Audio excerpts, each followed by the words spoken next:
जय हिंद। चलिए आज हम लोग देखते हैं उत्तल दर्पण से प्रतिबिंब का बनना। पिछली क्लास में हमने देखा अवतल दर्पण से प्रतिबिंब का बनना और उसमें हमने 6 तरह के प्रतिबिंब बनाए। यदि आप नहीं देखे हैं तो पिछला क्लास आप ज़रूर देखिए। ठीक, आज लेक्चर नंबर 9 है और इसके पहले 8 लेक्चर हो चुके हैं, आप देख सकते हैं। तो उत्तल दर्पण से प्रतिबिंब का बनने में देखेंगे जब वस्तु कहाँ हो, अनंत पर। तो जब वस्तु अनंत पर होगा, ठीक, जब वस्तु कहाँ रखें, अनंत पर। एक बात ध्यान दीजिएगा, ये जो मुख्य अक्ष जा रही है ये ठीक दर्पण के बीचों बीच जाएगी, ठीक दर्पण के बीचों बीच। अगर नीचे से ले जाएंगे या ऊपर से ले जाएंगे तो प्रतिबिंब बनाने में समस्या आएगी। ठीक दर्पण के बीचों बीच ले जाना है मुख्य अक्ष। ठीक, और एक बात, ये पोल यहाँ होगा ठीक यहाँ जहाँ मुख्य अक्ष दर्पण को कट कर रहा है।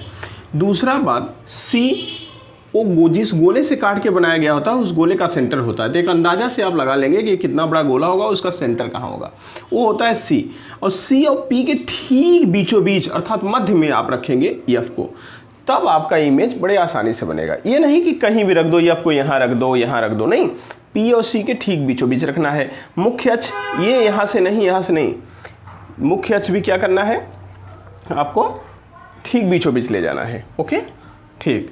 अब वस्तु अनंत पर रख के इमेज बनाते हैं। जब वस्तु अनंत पर है तो अनंत की पर स्थित वस्तु से चलने वाली किरणें एक दूसरे के समांतर होती हैं। ले चलो, ठीक, एक दूसरे के समांतर हैं। और आज की क्लास में हम देखेंगे कि उत्तल दर्पण से प्रतिबिंब बनेगा, फिर अवतल दर्पण और उत्तल दर्पण से जो प्रतिबिंब बने हैं उसमें कंपैरिजन करेंगे कि कैसे उस पर क्वेश्चन पूछा जाता है। जैसे आपसे हम पूछें कि 50 सेमी वक्रता त्रिज्या वाले उत्तल दर्पण की सहायता से बनाए गए प्रतिबिंब की अधिकतम दूरी क्या होगी। यह क्वेश्चन पूछेगा कि महेश किसी दर्पण की सहायता से अपना सीधा प्रतिबिंब 500 सेमी का देखता है। यदि महेश की लंबाई 550 सेमी हो तो वह किस दर्पण का उपयोग कर रहा है। ठीक, इस तरह के क्वेश्चन भी यहाँ हम लोग देखेंगे आगे। तो चलिए, और साथ में एक क्वेश्चन नंबर और देखेंगे, एक क्वेश्चन जो लेक्चर नंबर 7 का है।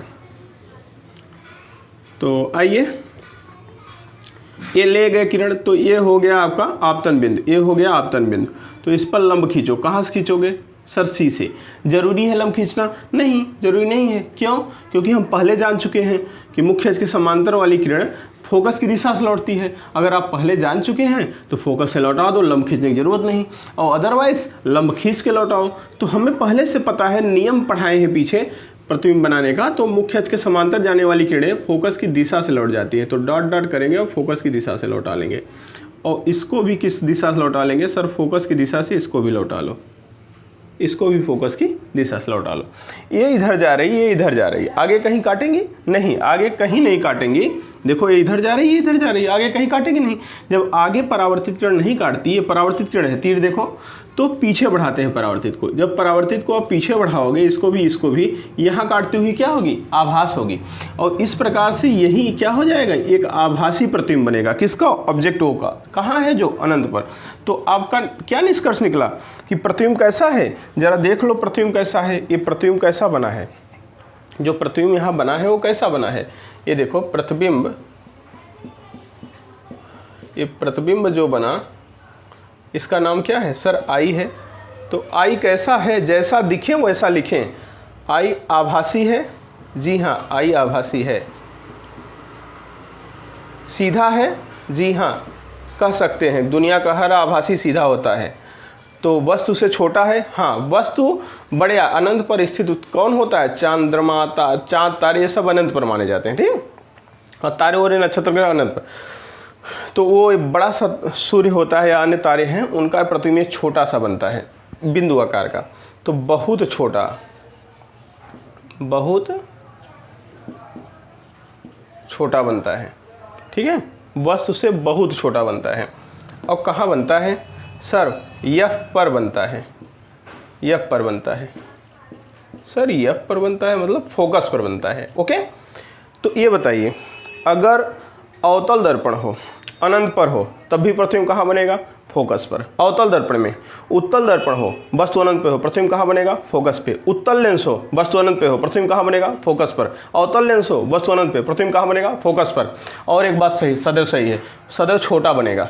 लेकिन एक बात ये है कि सर वास्तविक बनेगा कि आभासी, ये बताइए। तो दुनिया में जितने अभिसारी हैं, अभिसारी अर्थात जो किरण को सिकोड़ते हैं, उनके द्वारा सदैव वास्तविक बनेगा, और जो अपसारी हैं, जो किरण को फैलाते हैं, उनके द्वारा सदैव आभासी बनेगा। तो उत्तल दर्पण अपसारी फैलाने वाले में है, इसलिए इसके द्वारा आभासी बन गया। ठीक है, तो अनंत पर स्थित वस्तु का प्रतिबिंब कैसा होता है? आभासी होता है, सीधा होता है, बहुत छोटा होता है और यफ पर बनता है। ठीक है, बहुत छोटा मतलब लगभग बिंदु आकार का, बस उसे तुलना कर रहे हैं। ठीक है, तो चलो इसका स्क्रीनशॉट लो, फिर आगे हम देखते हैं। ठीक हो गया होगा, स्क्रीनशॉट ले लिए होंगे। ओके, सेकंड नंबर क्या होता है? अब जब वस्तु कहीं भी हो, जब वस्तु अनंत और पोल के बीच में कहीं भी रखी हो, कोई दिक्कत नहीं। जब वस्तु अनंत और ध्रुव P के बीच हो, जब वस्तु अनंत और ध्रुव P के बीच हो, अनंत और ध्रुव P के बीच हो, या ये भी कह सकता है कि जब वस्तु मुख्य अक्ष पर रखा हो, जब वस्तु मुख्य अक्ष पर रखा हो। ठीक, तो मुख्य अक्ष पे मतलब यहाँ कहीं, अनंत पर छोड़कर सी की दिशा में गई, सी की दिशा वाली क्या होगी? अपने रास्ते वापस, और जो मुख्य अक्ष समांतर गई हो वो फोकस की दिशा से लौट जाएगी। नियम पढ़ाया गया है पीछे, देख लेना, फोकस की दिशा से लौट जाएगी। और ये दोनों, एक इधर जा रही है, एक इधर आ रही, लौट रही है, परावर्तित किरण। ये आगे काटेंगे? नहीं काटेंगे। नहीं काटेंगे तो क्या करोगे? पीछे बढ़ाओ, इसको पीछे बढ़ाओ, इसको पीछे बढ़ाओ, यही तो काटती हुई आभास हो रही है, देख लो। तो यहाँ क्या बनेगा? बी का प्रतिबिंब बी डैश, और इसे मुख्य से मिला दोगे तो क्या बन जाएगा? ए डैश। इस प्रकार जैसा दिखे जाए वैसा लिख जाए, जैसा दिखे वैसा लिखें। तो प्रतिबिंब ए डैश बी डैश कैसा है? आभासी, आभासी है। और कैसा है? सीधा है, वस्तु से छोटा है, वस्तु से छोटा है। और कहाँ बना है? P और, देख लो कहाँ बना है, P और F के बीच बनता है। बीच का मतलब बीचों बीच नहीं है, ये भी ध्यान देना। P और F के बीच बनता है, P और F के अंदर बनता है, ना तो P बनेगा ना तो F बनेगा, अब P और F के अंदर बनेगा। कहने का मतलब ये है, समझ में आया बात? और आपको बताएं, जब वस्तु अनंत पे होगा प्रतिबिंब फोकस पे बनेगा, बाकी कहीं भी वस्तु रखो सदैव ऐसे बनेगा, सदैव ऐसे बनेगा। मतलब वस्तु अनंत पे होगा प्रतिबिंब फोकस पे बन जाएगा, और बाकी कहीं भी रखो, अनंत और पोल के अंदर कहीं भी, यहाँ रखो, यहाँ रखो, यहाँ रखो, सदैव P और F के अंदर बनेगा, सदैव आभासी बनेगा, सदैव छोटा बनेगा, सदैव सीधा बनेगा। ठीक है, बातें समझ में आई? पक्का? स्क्रीनशॉट ले लो, स्क्रीनशॉट ले लो, फिर हम चलते हैं, कंपैरिजन करते हैं अभी। ठीक है, हो गया होगा बस। और कहीं भी रखो, अब हो गया, ये दो ही केस है। अनंत वाला अनंत पे रखोगे तो फोकस बनेगा, और बाकी कहीं भी रखो P और F के अंदर बनेगा। बस स्क्रीनशॉट लो भाई, हो गया होगा। ओके, ये कौन सा दर्पण है? अवतल दर्पण है। अवतल दर्पण में क्या होता है? ये ठीक बीचों बीच एक लाइन जिसे मुख्य अक्ष कहते हो, ये क्या हो गया? पोल। ये क्या हो गया? सेंटर। ये क्या हो गया? F। और होता क्या है? एक पॉइंट होता है इन्फिनिटी, ऑब्जेक्ट इन्फिनिटी पर है। अब अगर ऑब्जेक्ट इन्फिनिटी पर है तो इमेज कहाँ बनता है? फोकस पर बनता है। जब ऑब्जेक्ट C और इन्फिनिटी के बीच होता है, अर्थात वक्रता के अंदर और अनंत के बीच, तो इमेज कहाँ बनता है? प्रतिबिंब कहाँ बनता है? C और F के बीच बनता है। छोटा बनता है, वास्तविक बनता है, उल्टा बनता है। अवतल दर्पण में और क्या पढ़े थे? जब वस्तु C पर होता है वक्रता केंद्र पे, तो प्रतिबिंब वक्रता केंद्र पर ही बनता है, छोटा बनता है, वास्तविक बनता है। जब वस्तु C और F के अंदर होता है तो प्रतिबिंब C और अनंत के बीच बनता है, C और अनंत के बीच बनता है, वास्तविक बनता है, उल्टा बनता है, बड़ा बनता है। जब वस्तु फोकस पर होती है तो प्रतिबिंब अनंत पर बनता है, और क्या बनता है? वास्तविक बनता है, उल्टा बनता है, वस्तु से बड़ा बनता है। ठीक है, और जब वस्तु फोकस और पोल के अंदर होती है तो प्रतिबिंब दर्पण के पीछे बनता है और आभासी बन जाता है और बड़ा बनता है। ये अवतल दर्पण में हमने देखा था। चलो उत्तल दर्पण भी ज़रा देख लो। सर उत्तल दर्पण में क्या होता है? तो उत्तल दर्पण भी देख लेते हैं, क्या दिक्कत है। ये ठीक बीचों बीच लाइन, दिस इज ए पोल और this is A F. Object कहाँ है? इन्फिनिटी पर। इसके लिए मान लो ये इन्फिनिटी है, इन्फिनिटी पर ऑब्जेक्ट है, तो अगर चाहे ऐसे ऑब्जेक्ट रख दो, कोई बात नहीं सर ऐसे रख दो, तो इसका इमेज कहाँ बनेगा? फोकस पर बनेगा। और कहीं भी हो, इन्फिनिटी और पोल के अंदर ऑब्जेक्ट कहीं भी हो, तो प्रतिबिंब कहाँ बनेगा? फोकस और पोल के बीच बनेगा। वो कौन सा दर्पण है? उत्तल दर्पण। ये कौन सा दर्पण है? अवतल दर्पण। ठीक, चलो एक और दर्पण पढ़े थे आप, उसको भी लिख देता हूँ। समतल दर्पण। इसमें क्या पढ़े थे? इसमें सर ये पढ़े थे कि ये ऑब्जेक्ट है और इसका सीधा इमेज बनता है, जितना ये आगे होगा उतने पीछे होगा, सीधा इमेज बराबर। इसमें क्या होगा? इसमें सदैव छोटा बनेगा, आभासी बनेगा। ठीक है, इसमें क्या होगा? इसमें बराबर बनेगा वस्तु के, और क्या होगा? आभासी बनेगा। इसमें क्या होगा? जो आभासी बना, ये आभासी है, ये बड़ा है वस्तु से, लेकिन ये जो वास्तविक बने हैं ये क्या होते हैं? ये बराबर भी हो सकते हैं। बराबर कहाँ है वस्तु के? सर सी पे जब वस्तु है देखो तो बराबर बना है। छोटा भी बनेगा। छोटा कब बना? जब वस्तु बाहर है तो छोटा बना है। और बड़ा भी बन सकता है। बड़ा कब बना? जब वस्तु इधर गई अंदर तो बड़ा बना है। तो वास्तविक वाले तीनों प्रकार के होते हैं, लेकिन आभासी वाले केवल बड़ा होते हैं। किस में? अवतल दर्पण में। और समतल में क्या होता है? सदैव बराबर होता है। और उत्तल में क्या होता है? छोटा और आभासी होता है। ठीक है, अच्छी बात है। अब कुछ क्वेश्चन जो पूछा जाता है कंपटीशन में उसे सुनिए। आपको सुनना है और समझना है और आंसर अपने मन में ही देना है। ठीक है, कमेंट में दूसरे क्वेश्चन के आंसर हम लेंगे। अब सवाल ए आपसे पूछता है परीक्षा में, क्या कहता है कि निम्नलिखित में से किस दर्पण की सहायता से किसी वस्तु का आभासी प्रतिबिंब बनाया जा सकता है? निम्नलिखित में से किस दर्पण की सहायता से किसी वस्तु का आभासी प्रतिबिंब बनाया जा सकता है? और आपको ऑप्शन देता है उत्तल दर्पण, ध्यान से देखिएगा, बी समतल दर्पण, सी अवतल दर्पण, अवतल दर्पण, और डी सभी। निम्नलिखित में से किस दर्पण की सहायता से किसी वस्तु का आभासी प्रतिबिंब बनाया जा सकता है? तो आपने देखा, सामने पड़ा है, देख लो, समझ लो, किस दर्पण द्वारा बनाया जा सकता है? तो उत्तल द्वारा भी बनाया जा सकता है, समतल द्वारा भी बनाया जा सकता है और अवतल द्वारा भी बनाया जा सकता है।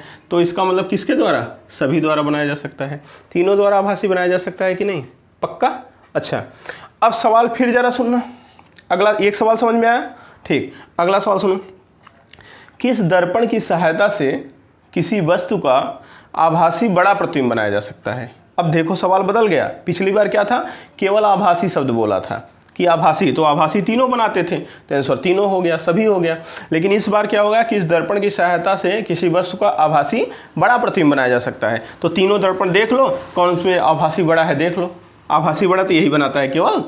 तो इसका मतलब दूसरा सवाल, एक क्वेश्चन नंबर 1 का तो उत्तर हो जाएगा सभी, लेकिन क्वेश्चन नंबर 2 जो है वो हमें पूछ रहे हैं कि निम्नलिखित में से किस दर्पण की सहायता से किसी वस्तु का आभासी बड़ा प्रतिबिंब बनाया जा सकता है? तो ऑप्शन यही है, तो कौन सा ऑप्शन हो जाएगा तब? सर तब तो ऑप्शन सी हो जाएगा। सही बात, क्योंकि अवतल दर्पण है, कोई दिक्कत नहीं।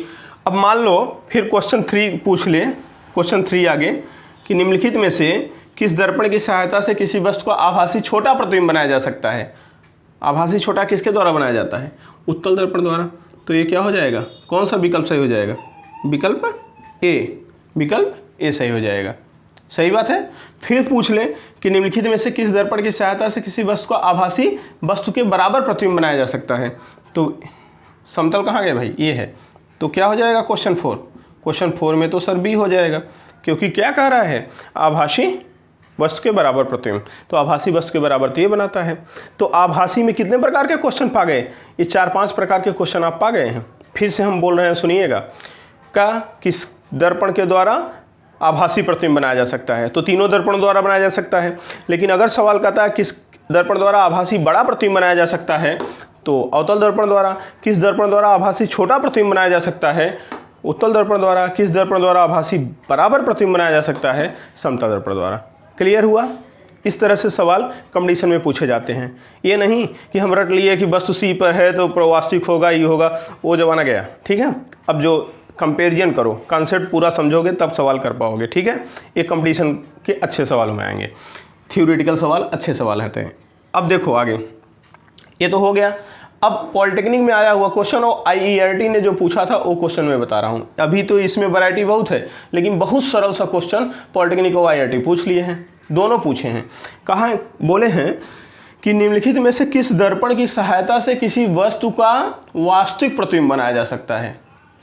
और वास्तविक प्रतिबिंब बताओ, किसी वस्तु का वास्तविक कौन बना रहा है? सामने देख लो, ये बना रहा है वास्तविक? अरे नहीं भाई, ये तो सदैव आभासी बनाएगा। किसी वस्तु का सदैव आभासी बनाएगा। क्या? सदैव आभासी। ये बनाएगा, ये किसी वस्तु का सदैव आभासी बनाएगा, सदैव आभासी बनाएगा। ठीक है, ये बनाएगा। हाँ, ये तो बना रहा है, वास्तविक भी बना रहा है, आभासी भी बना रहा है, किसी वस्तु का वास्तविक भी बना सकता है। तो इसका मतलब कौन सा उत्तर हो जाएगा? अवतल दर्पण। कौन सा उत्तर होगा? अवतल दर्पण होगा। किसी वस्तु का वास्तविक प्रतिबिंब किसके द्वारा बनाया जाएगा? अवतल दर्पण द्वारा। क्लियर? अब ऐसे भी कह सकता है घुमा के, किसी वस्तु का पर्दे पर प्रतिबिंब किसके द्वारा बनाया जाएगा? तो आपको पता होना चाहिए पर्दे पर बना हुआ प्रतिबिंब सदैव वास्तविक होता है, इसका मतलब वास्तविक पूछ रहा है। और अवतल दर्पण द्वारा वास्तविक प्रतिबिंब कितने प्रकार का बनाया जाता है? 3 प्रकार का। वस्तु के बराबर भी बना सकता है, वस्तु से छोटा भी बना सकता है, वस्तु से बड़ा भी बना सकता है। तीनों साइज का बताएगा। ठीक है, लेकिन कह दे कि अवतल दर्पण द्वारा आभासी प्रतिबिंब कैसा होता है, तो सदैव वस्तु से बड़ा होगा। ठीक है, ओके। उत्तल दर्पण द्वारा आप समझ ही रहे हैं। अब ये क्वेश्चन और हम पूछें, देखिए आप लोग बना पाते हैं कि नहीं। क्वेश्चन कहेगा कि किस दर्पण की सहायता से किसी वस्तु का सदैव आभासी प्रतिबिंब बनाया जा सकता है? किस दर्पण की सहायता से किसी वस्तु का सदैव आभासी प्रतिबिंब बनाया जा सकता है? सोच कर आंसर अपने मन में दो। इसके द्वारा सदैव बनाया जा सकता है? नहीं सर, इसके द्वारा सदैव कहाँ है? ये तो वास्तविक बनाता है, एक बार आभासी बनाता है। तो सदैव शब्द का है, सदैव मतलब कि सदा सदा बनाए। तो सदैव किसके आगे लगा है? देख लो सर, उत्तल दर्पण में लगा है सदैव आभासी। और किस दर्पण में लगा है? समतल में लगा है। इसका मतलब सर उत्तल और समतल दोनों सदैव आभासी बनाते हैं। जी हाँ, किसी वस्तु का बोल रहा हूँ, किसी वस्तु का सदैव आभासी समतल दर्पण और उत्तल दर्पण बनाते हैं। क्लियर? अब कुछ लोग यहाँ डायरेक्ट इस लेक्चर पे आ गए होंगे, तो उन्हें समझ में आ रहा है कि नहीं आ रहा है कि ये क्या बना दिए हैं सर। तो इसके पहले 8 लेक्चर पढ़ा है, प्रतिबिंब बनाने का नियम, प्रतिबिंब बनाए हैं समतल से भी, अवतल से भी पिछला लेक्चर बनाए हैं। तो जब उसे देख लेंगे तो ये कंपैरिजन समझ में आएगा। ठीक है मेरे भाई, आप साइंस पढ़ रहे हो तो क्रमबद्ध पढ़ो, क्रमबद्ध ज्ञान है ये। ठीक है, इसीलिए मैं लेक्चर नंबर सब पे लिख दे रहा हूँ, लेक्चर 1, लेक्चर 2, तो क्रम से मैं पढ़ा रहा हूँ, तो आप क्रम से पढ़िए प्लीज़। ठीक, ये समझ में आई बात? पक्का? तो चलो हटाएं इसे थोड़ा सा, क्योंकि जगह हो तो हम अगला क्वेश्चन भी आपसे करें। ठीक है, हटाते हैं। अगला बन गया क्वेश्चन, कहेगा कि ऐसे बोल देगा 50 सेमी वक्रता त्रिज्या वाले उत्तल दर्पण की सहायता से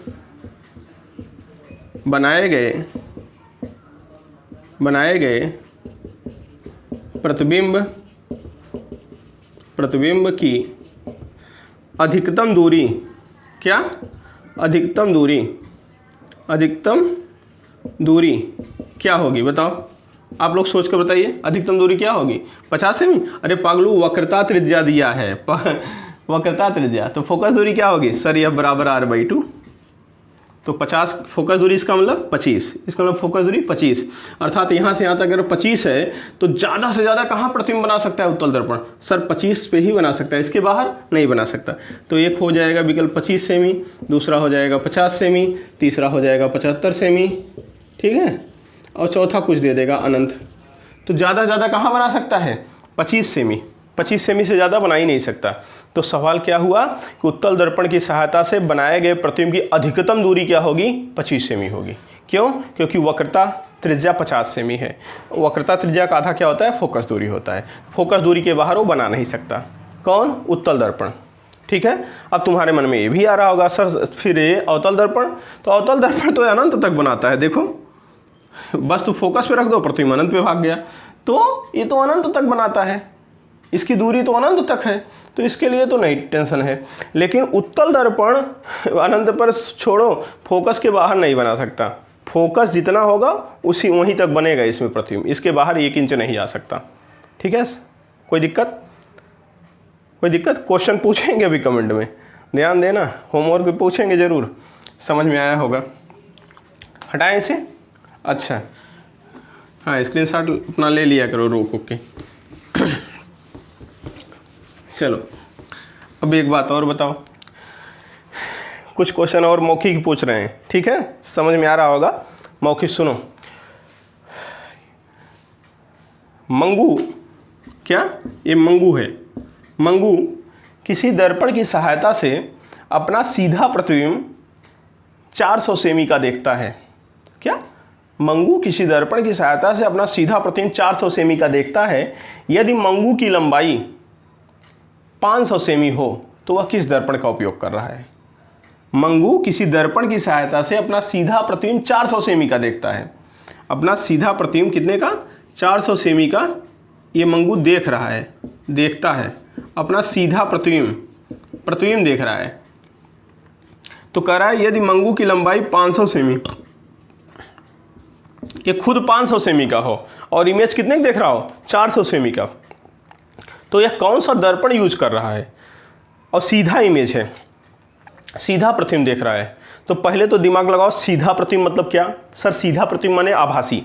तो आभासी कौन बनाता है? सर आभासी तो तीनों बनाते हैं, लेकिन तीनों आभासी 3 प्रकार का बनाते हैं।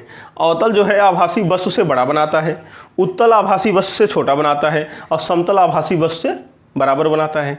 तो ये क्या है? वस्तु के बराबर है कि वस्तु से बड़ा है कि वस्तु से छोटा? वस्तु क्या की लंबाई क्या है? 500 सेमी, और प्रतिबिंब की लंबाई 400 सेमी, अर्थात वस्तु से छोटा है ना। तो वस्तु से छोटा कौन बनाता है? उत्तल। इसका मतलब मंगू कौन सा दर्पण यूज कर रहा है? उत्तल दर्पण देख रहा है।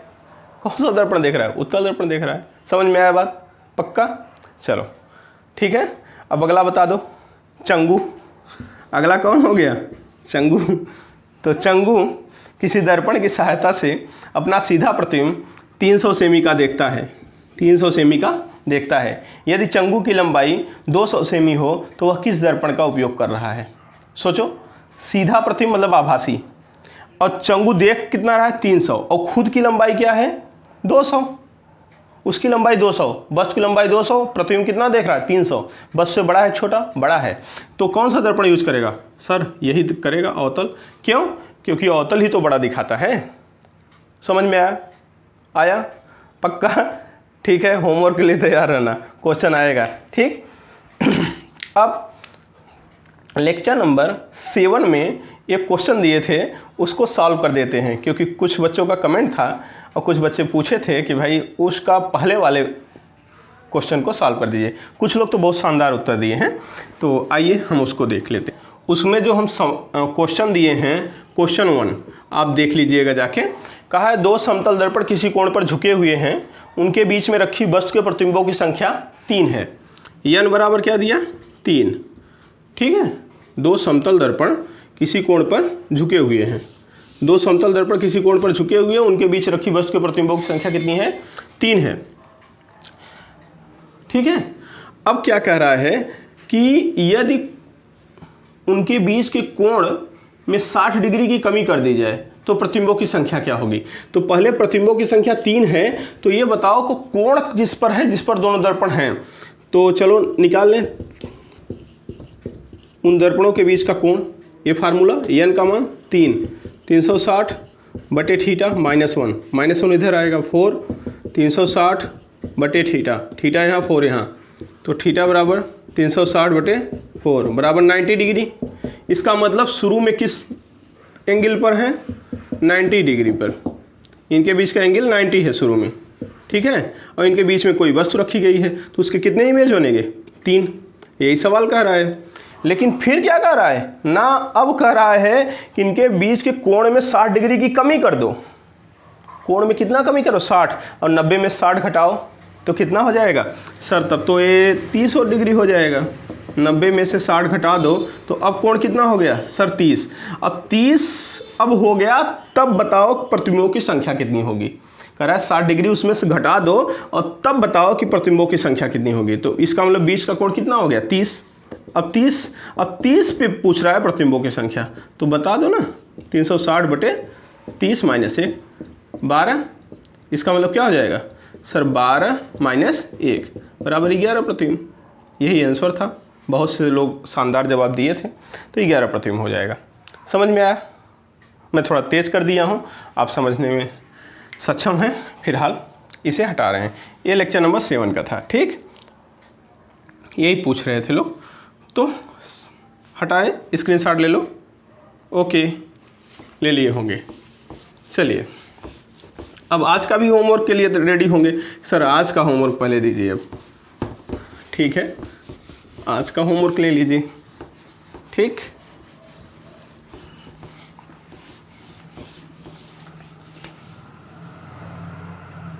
चलिए, HW क्वेश्चन नंबर 1।